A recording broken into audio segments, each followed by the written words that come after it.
I den her video, der tager jeg den her ID.7 Tourer S, altså S for det store batteri, på langtur på motorvejen. Og ja, bilen er lidt beskidt, det er der en forklaring på. Jeg ser noget dumt. Det er mig, der sidder fast ude på en græsmark i en ID.7 Tourer. Jeg skulle bare lige vende. Jeg skulle lave en optagelse af, at jeg skulle køre igennem svinget herhenne. Jeg nåede ikke lige at få den vasket, inden jeg skulle optage den her tur.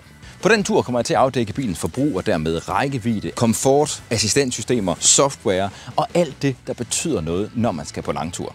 Og så er der en anden ting. Jeg har kørt i den her bil i lidt over en uge nu, og jeg har ikke kunnet lade være med at sammenligne den med BMW i5 Touring, som jeg kørte tilbage i efteråret 2024.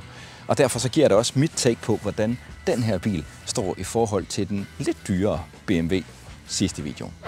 Videoen her er bragt til dig i samarbejde med Energi. Energi er det energiselskab, jeg privat benytter til min egen bil, men altså også til huset. Og det gør jeg, fordi jeg godt kan lide den måde, tingene foregår på. Jeg kan bedst beskrive det som ordentlighed, og så er priserne rimelige.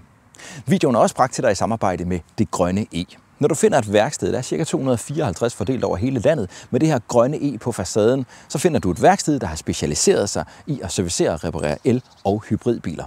Sidst men ikke mindst, så er videoen her bragt til dig i samarbejde med Keretech. Keretech er eksperter, når det drejer sig om dæk og fælge og dermed komplethjul til elbiler. Der ligger relevante links i videobeskrivelsen, og husk, at du allerbedst støtter mig ved at benytte mine samarbejdspartnere. Det her er min anden video med bilen her. Hvis du ikke har set den første, så tjek den. Den ligger op via linket heroppe i hjørnet. ID.7'eren her, den har jo blandt andet vundet titlen som årets firmabil. Den er en oplagt afløser til for eksempel en Passat TDI'er, som der jo har kørt mange af som firmabil, og de har altså tykket rigtig mange motorvejskilometer. Og apropos det, så er det jo det, der skal foregå nu. Vi skal have lavet min til challenge. Beam me up, Scotty. Så skal den her ID.7 Tourer Style S testes i et miljø, jeg håber, den bliver rigtig, rigtig glad for. Jeg skal lave min til challenge. Det betyder, at jeg skal køre 258 km motorvej på den strækning, jeg tror i Danmark, der faktisk har den højeste gennemsnitshastighed. Rent vejrmæssigt i dag, så blæser det ikke ret meget. Temperaturen er omkring 6 grader. Det betyder jo også, at jeg ikke får særlig meget gavn af varmepumpen i det her vejr. Der skal jo helst være over 10 grader, før det begynder sådan rigtig at give mig noget. Men jeg har ladet hjemmefra, og det er også grunden til, at jeg faktisk ikke holder over ved ladestanderne, som er lige derovre. Men lad os prøve at dykke ned i navigationsanlægget, for det er faktisk rigtig interessant. Jeg kører mod drejebænken. Der er 129 km fra, hvor jeg befinder mig i øjeblikket. 129 over 129 hjem, det er 258 km. Hvis jeg lige går herhen og kigger en gang, så siger den, at jeg ankommer ved drejebænken med 53%. Det vil altså sige, at den kun mener, at jeg kommer til at bruge 31% point på den her tur. Det bliver spændende, om det rent faktisk holder. Og jep, blot for at komme kommentarer i forkøbet, jeg starter med 84%, simpelthen fordi jeg ramte forkert. Jeg havde ladet bilen op hjemmefra.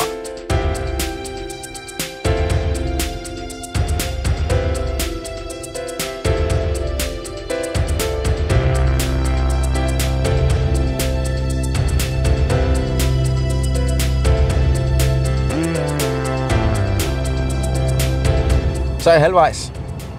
Jeg kørte af ved afkørsel 50. Drejebænken. Lige nu har jeg 49% state of charge, som man kan se der. Og det er jo lidt mindre end de der 53%, som bilen estimerede, Polestar 4, som bilen estimerede, at jeg ville komme frem med. Der har ikke været ret meget vejarbejde på turen. Som nævnt, 49% state of charge, det vil sige, at jeg sad 34% point at køre herover. Det vil sige, at jeg formoder, at jeg bare kan køre hjem igen. Der er 3 grader udenfor. Ganske almindelig dansk december. Mens jeg lige har holdt for rødt her, så har jeg sat Esbjerg Lufthavn ind. Og den siger, at jeg er tilbage ved Esbjerg Lufthavn med 17% state of charge. Forhåbentlig en lille smule mindre, for jeg vil også gerne lave en ladetest. Det ser vi.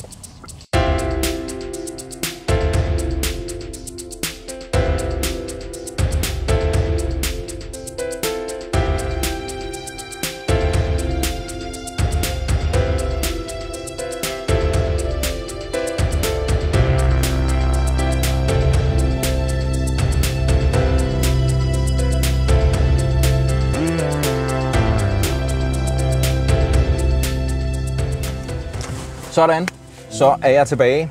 Hvis vi lige hurtigt tager et kig på forbruget, så siger bilen, at jeg har kørt 259 km. Det passer rigtig godt. Der er 258 ifølge Google, og det har taget 2 timer og 12. Jeg har en gennemsnitshastighed ifølge bilen på 117, så har jeg et forbrug på 23,6 kWh per 100 km, altså 236 Wh per kilometer. Jeg har kørt, som man måske kan høre lige nu. Jeg ved ikke, om man kan høre det. Den larmer ikke ret meget. Men jeg har kørt massage, jeg har kørt varme i sædet, jeg har kørt 22 grader på klimaanlægget. Jeg har haft det fuldstændig, som jeg gerne vil have i bilen. Jeg har haft fartpiloten stående på 135 km i timen. Temperaturerne de har ligget og svinget mellem 3 og lige nu siger den 6,5 grader. Og så har det været sådan fugtigt udenfor, altså støvregnet-agtigt. Typisk december måned i Danmark. Og det er altså de forhold, man skal tage højde for, når sådan, man kigger på de her tal. Jeg har jo også kørt den her tur i en 77 kWh femdørs ID7'er. Faktisk tilbage i januar måned, der kørte jeg faktisk lidt i frostvejr. Jeg er tilbage her ved Esbjerg Lufthavn med 11% state of charge, så estimatet, der hed 17, da jeg startede ved Odense, var lidt optimistisk. Jeg har nok også måske kørt en lille smule for hurtigt. Nu kunne jeg jo godt tænke mig at lave en ladetest, men jeg vil egentlig gerne under 10%, og derfor så kan jeg også godt se, hvis jeg går ind i optimering, at hvis jeg sætter stikket i nu, vil jeg kun være i stand til at lade med 163 kW.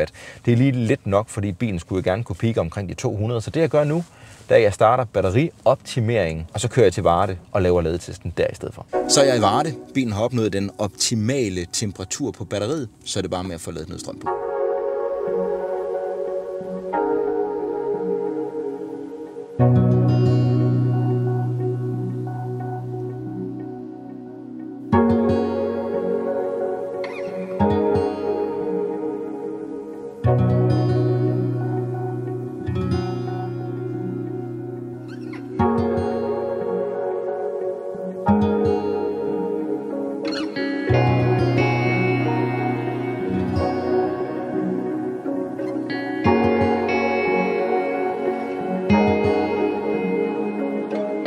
Sådan.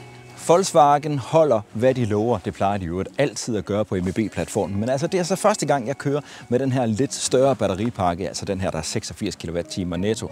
Og 26 minutter fra 10 til 80%. Hey, det virker. Ovenikøbet på en 400 volts arkitektur, så du kommer aldrig til at stå ved en lader, der ikke kan lade din bil. Altså, medmindre selvfølgelig laderen er i stykker. Jeg vil også gerne tale lidt forbrug.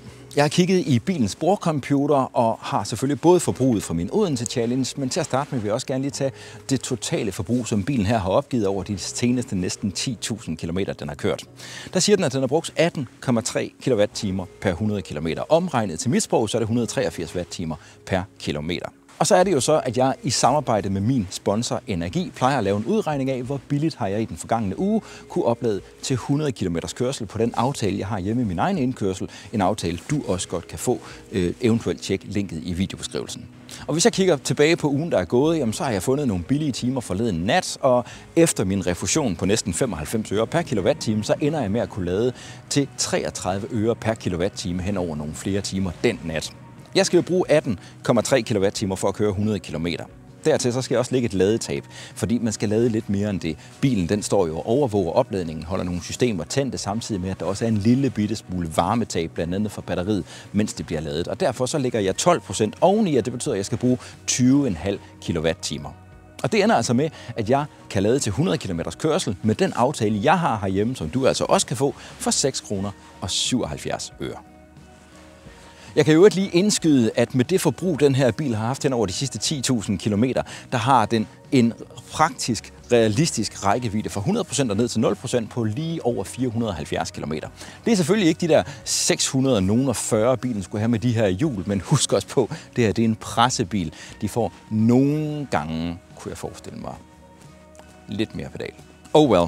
Lad os kigge videre på min Odense Challenge, hvor forbruget naturligvis også var lidt højere. 23,6 eller 236 Wh per kilometer.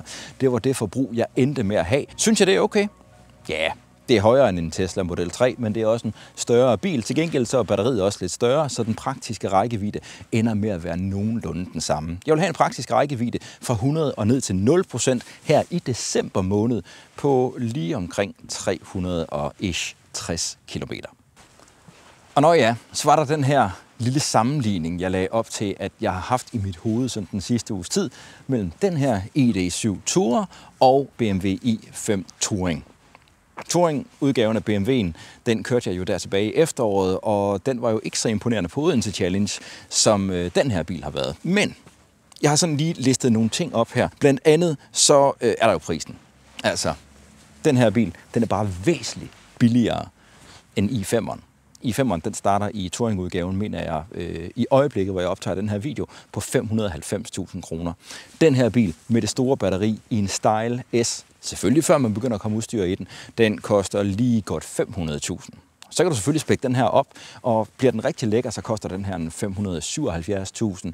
Og der er du jo ikke engang op på grundprisen af BMW'en, hvor du også let kan komme i for i hvert fald 100.000 kroner mere. Så på prisen, der vinder ID.7'eren her. Den vinder også på rækkevidden. De er af pointen, når vi snakker opladning, måske med en lille fordel også til folkevognen. Og så er der bilens assistenssystemer. De er jo skide gode i begge biler, men BMW'en har måske den lille overhånd ved, blandt andet hvis du ønsker at køre med den her funktion, hvor den selv indretter sig efter hastighedsgrænserne osv. Der kan du definere i BMW'en, at du vil køre for eksempel 4 km i timen for hurtigt. Kan du ikke den her? Og det er faktisk i irritationsmoment, synes jeg. Når vi snakker lygter, så synes jeg igen, vi er af point. Det der er i den her, det er super godt, men det er det også i BMW'en. Så er der designet, og der synes jeg altså, at BMW'en den vinder. Den har altså lige det sidste, der skal til for at være ægte lækker. Der er den her, synes jeg, en lille smule mere kedelig. Et andet punkt, hvor jeg synes, BMW'en vinder, det er på det køredynamiske. Det er ikke fordi ID.7'eren kører dårligt. Den er bare lidt mere komfortorienteret. Men det gør den så til gengæld rigtig, rigtig godt. Måske ovenikøbet med et lavere støjniveau i kabinen end BMW'en, så vidt jeg husker. Så hvis du vægter køredynamik og design, så er det måske i5'eren, du skal vælge, men så skal du altså op med i hvert fald 100.000 kroner mere, før det nogenlunde bliver et match for den her bil.